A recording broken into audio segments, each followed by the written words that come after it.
રાધનપુરના યુવાન સાથે લગ્ન કરી ફરાર લૂંટેરી દુલ્હન સહિત 5 ઝડપાયા, 2 ફરાર। રાધનપુરમાં લગ્નના બહાને એક યુવક સાથે 10 લાખ રૂપિયા અને ઘરેણાની છેતરપિંડીના કેસમાં પોલીસે 5 આરોપીઓની ધરપકડ કરી ₹2.27 લાખનો મુદ્દામાલ રિકવર કર્યો છે।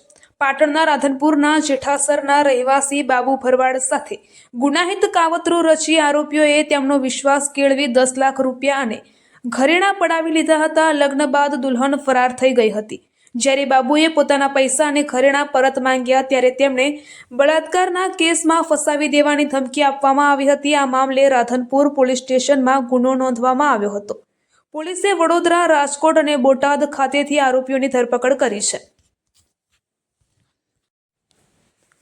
આ તપાસમાં ખુલાસો થયો છે કે પકડાયેલ લીલાબેન પરમાર પોતાનું નામ હિરલ ધારણ કરીને દુલ્હન બની હતી। બોટાદના જીવણ ભરવાડ દુલ્હનના પિતા બન્યા હતા, જ્યારે લક્ષ્મી ભરવાડ માતા અને મેરા ભરવાડ ભાઈ બન્યા હતા, જેઓ બંને હાલ ફરાર છે। આ ઉપરાંત કનુ ઉર્ફ મનુ ભરવાડ વડોદરા, ગોવિંદ ભરવાડ બોટાદ અને લાલા ભરવાડ નાવ્યાણી સુરેન્દ્રનગરની પણ ધરપકડ કરવામાં આવી છે। પોલીસે છેતરપિંડીથી મેળવેલી રકમ પૈકી ₹1.5 લાખ, 5 મોબાઈલ ફોન અને એક સોનાની વીંટી એમ સહિત કુલ મળી ₹2,27,000નો મુદ્દામાલ રિકવર કર્યો છે। રાધનપુર પોલીસ આ કેસમાં વધુ કાયદેસરની કાર્યવાહી કરી રહી છે। તારીખ 5 ડિસેમ્બર 2025ના રોજ રાધનપુર પોલીસ સ્ટેશન વિસ્તારમાં બાબુભાઈ ભગવાનભાઈ ભરવાડે એક ફરિયાદ આપેલી, જેમાં તેઓની ફરિયાદ પ્રમાણે આરોપીએ ગુનાહિત કાવતરું રચીને એમને વિશ્વાસમાં લઈને લગ્ન કરવાના બહાને ₹10 લાખ અને ઘરેણાં લઈને ફરાર થઈ ગયેલાની હકીકત અમોને જણાવેલ, જેના આધારે રાધનપુર પોલીસ સ્ટેશનમાં 1205/2025ના નંબરથી ઓફેન્સ રજીસ્ટર કરવામાં આવેલો।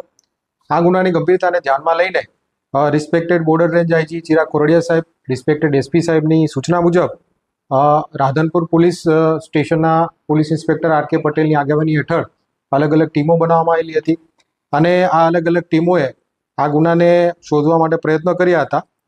છેવટે પકડાયેલા આરોપીની વાત કરીએ તો કુલ 5 આરોપીને અમે અટક કર્યા છે, જેમાં જે લૂંટરી દુલ્હન તરીકે જેની ભૂમિકા બહાર આવી હતી ઈલાબેન ઉર્ફે હિરલબેન એનું નામ છે। આરોપી નંબર 2 છે જીવણભાઈ ગોવિંદભાઈ ભરવાડ, રહેવાસી ઝરિયા, જિલ્લો બોટાદ। આરોપી નંબર 3 છે કનુ ઉર્ફે મનુભાઈ લગરાભાઈ ભરવાડ, રહેવાસી વડોદરા। આરોપી નંબર 4 ગોવિંદભાઈ કાળાભાઈ ભરવાડ, રહેવાસી બોટાદ અને આરોપી નંબર 5 લાલાભાઈ જીવાભાઈ હજુભાઈ ભરવાડ।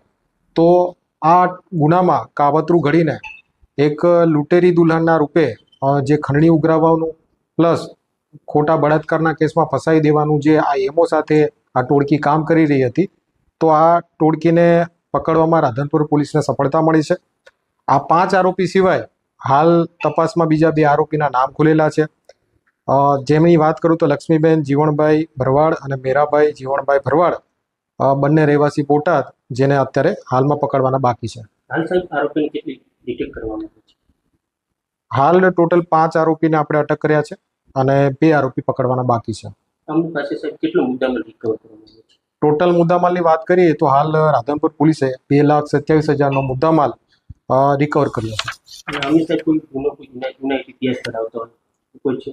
જે આ ટોળકી છે જેમાં મુખ્યત્વે જે લૂંટેરી દુલ્હન મુખ્યત્વે છે અને આ લોકો બળજબરીથી પૈસા કઢાવી બળાત્કારના ખોટા કેસમાં ફસાઈ દેવાની એમો ધરાવે છે।